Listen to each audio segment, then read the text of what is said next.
Namaskaram everyone, this is Vishwaksen and welcome to Vaka Talks. Today I want to talk about how one person can affect a whole group of people that we interact with. So, when we are not comfortable with one person, they affect how we interact with people. I'll give you an example. Say that you are not comfortable with one relative, be it an aunt or an uncle or a cousin or one grandparent, and you want to avoid them at any cost because you had a very traumatic experience with them. And when this happens, you want to avoid this person, and then you tend to avoid all the events that this person is a part of. You don't want to attend someone's birthday because this person will be there. You don't want to go on a family vacation because this person is going to be there, and you are not comfortable and you would feel triggered in their presence. You don't want to go out with a group of friends because there is that one friend who does not respect your boundaries, who does not respect your feelings, who invalidate your experiences, and who tries to take advantage of you. That one friend is a part of this vacation. Sometimes I've seen people avoiding reunions because they don't want to meet that one teacher who has traumatized them. So, very often we see one person is able to control a lot of our activities, and one person is able to dictate who and who not we interact with. When you express this with other people, yes, they do not have the same interaction with this person, so they do not feel justified to to cut or remove this person from the activity because you are not in charge of that event.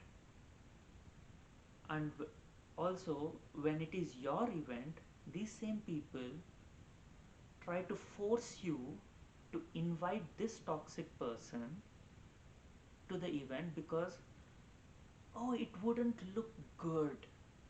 What would people say? People would will talk about it if we don't invite them. People will feel that we have issues among ourselves. We need to put a united front of the family.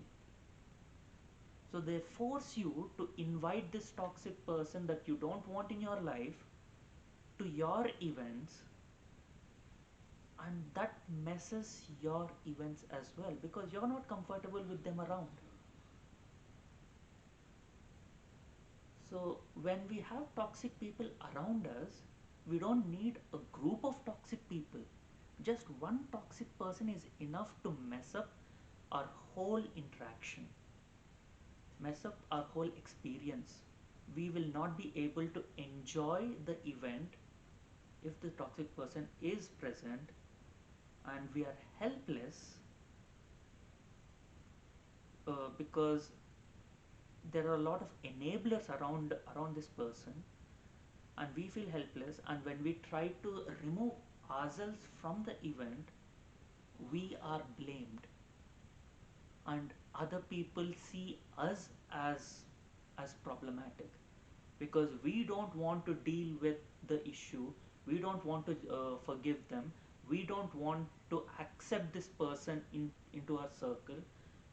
Oh, they might have said sorry. They said sorry, but you don't have to forgive them because you haven't dealt with the trauma that they have imposed in your life. So them saying sorry is basically superficial. They won't even mean the sorry. They won't even try to make amends. They would not accept their mistake. They would not accept that what they have done is wrong. They would say like, oh, you were hurt, so they're sorry. No, they should be sorry for their actions. They have done something, they should be sorry for that. And then it is up to you whether to forgive them or not. You don't have to forgive them. I have already mentioned that before in one of the videos. So you need to heal, and when they're constantly present in your environment, you don't feel comfortable to open and unpack and work on healing through your trauma. So one person can disturb a whole dynamic of a group of people just by being present. So when we express our our issues with people and they invalidate them, we feel guilty because we feel that we are overreacting. We are not overreacting. You are not overreacting. You are just protecting yourself. You are just protecting yourself from more trauma. This person might be wonderful to others, but for you, they have caused trauma. So you have the right to remove yourself from the event and not feel guilty about it. You have the right to say no, and yes, that is going to affect a lot of dynamics in the circle because they are always going to be present in all the events. They make it a point to be present in all the events. So the more you cut yourself out, the more you're isolating yourself, and you don't have the support of the people because they don't understand. They see you as someone who doesn't turn up. They see you as someone who doesn't accept their invitation. Even when you say that you cannot be there, if this person is attending, they don't understand you because their experience with this person is different from your experience with that person. So they are not open to validating your experience. And then when they have a traumatic experience with this person, they will come running to you and say, you were right, they hurt me like this. You've been saying the same thing all over.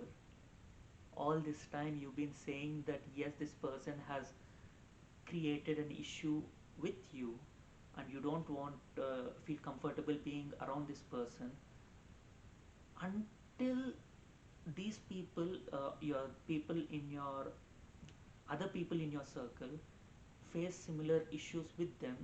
They do not understand your experience, and you tend to isolate yourself because slowly they stop inviting you. Slowly they stop talking to you because you're not going to respond. You're not going to be involved when this person is there. So it is very important to protect ourselves and explain ourselves for not being present at an event. So I've seen a few people do something where they ask when this person is going to be there, what time this person is going to be there, and time their presence in such a way that uh, they do not have any overlap in the time spent. They would go early or later or on a different date and meet these people individually. So we try to create a different dynamic for ourselves just because there is one toxic person who is messing up the whole system. Thank you.